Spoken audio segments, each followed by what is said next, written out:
Okay, this is Bath.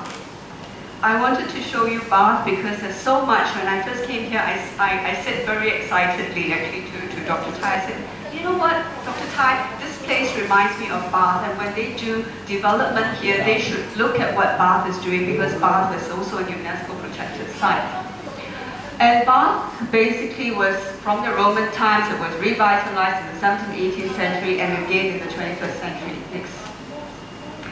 Okay, this is the Crescent Road in Bath, and the time when I was there, 1987, the guide took us there, and they said, look at that red door in the middle of that Crescent Road, because all the doors were black. You can only have black doors in Bath.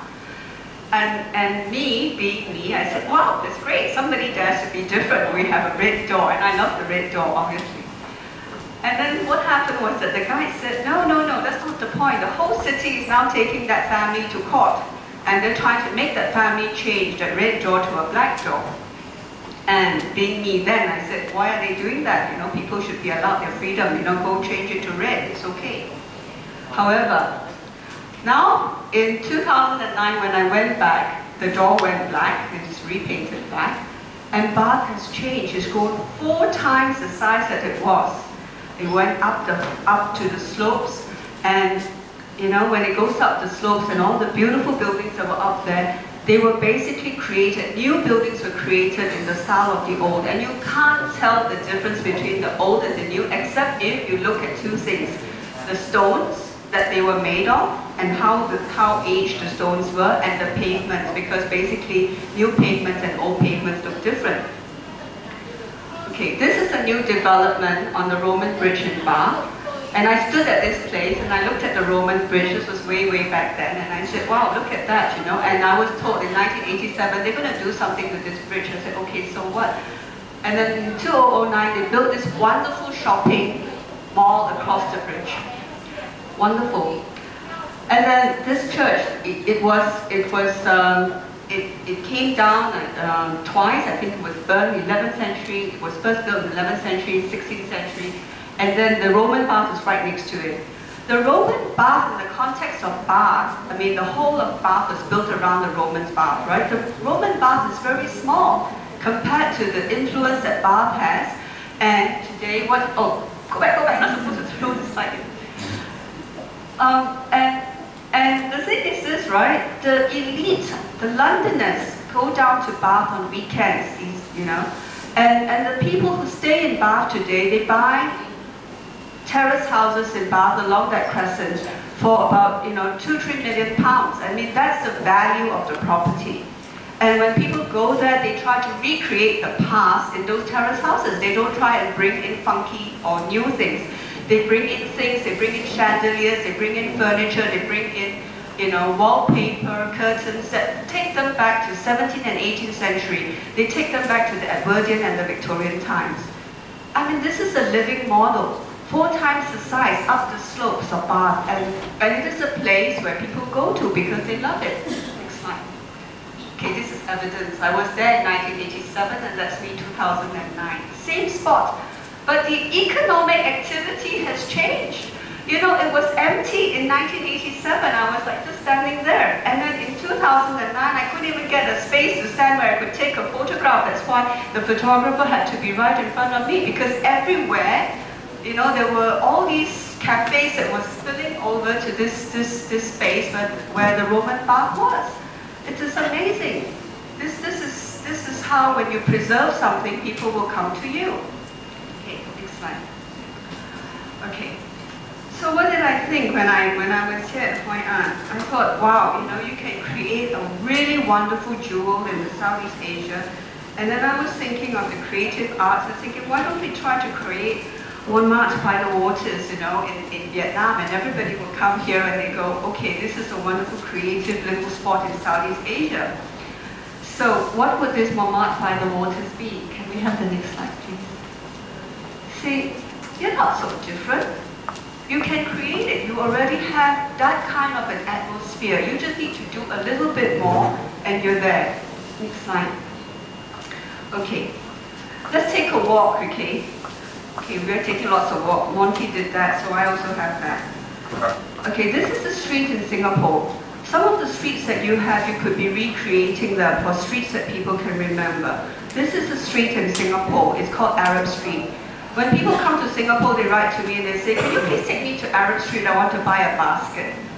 And I've got no idea why my friends want to buy a basket, because aren't baskets firstly they're relatively cheaper items, number one, and two, they're very bulky. Why do you want to carry a basket on a flight all the way home? But Arab Street is known around the world for the baskets, and people come to Arab Street in Singapore to buy baskets. It's amazing.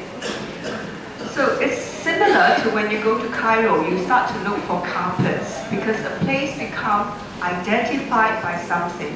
So likewise in Hoi An, become identified by your lanterns, by beautiful lanterns, and begin to look at lanterns that are so expensive that people want to come and buy these lanterns. Next slide. This is Arab Street again. Next slide. Okay. This is glass. Okay. I was thinking, you know, when I was in Boston, I went out with a storyteller and an oral historian who took me around Boston and all the surrounding areas. As a result of that, I fell in love with Boston. One of the places that I visited was a little town called Sandwich, and we visited something called the Glass Museum. I have a point to show you.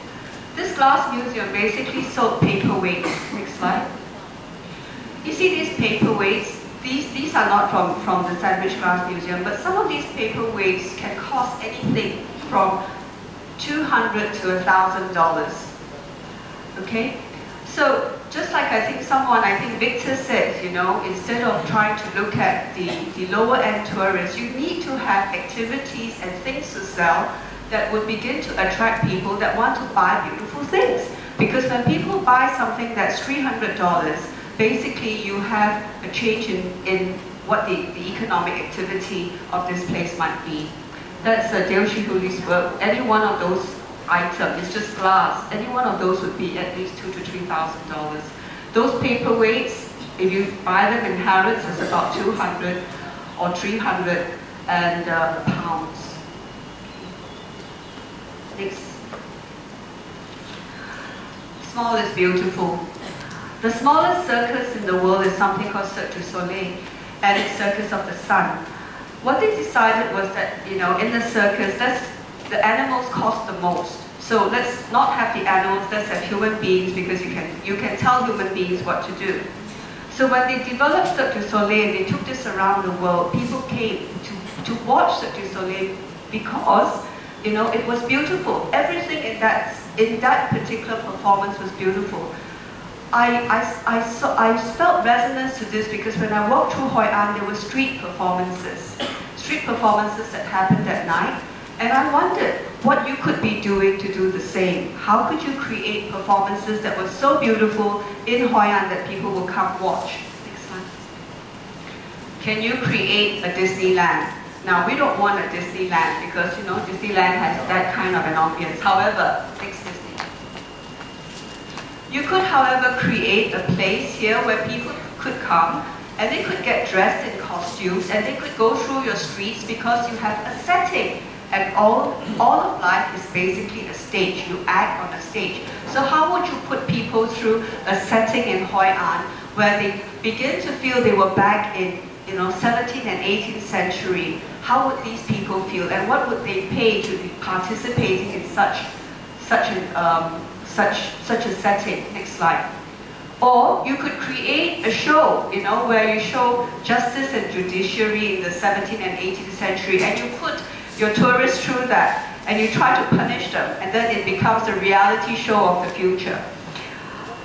So really, over lunch, Dr. Tai was speaking to Sato-san and said, can we create a show where love meets? Where, you know, where we have a Japanese prince that comes into Hoi An, falls in love with someone here, and, you know, we can create these shows and they can make Hoi An very magical. Next slide.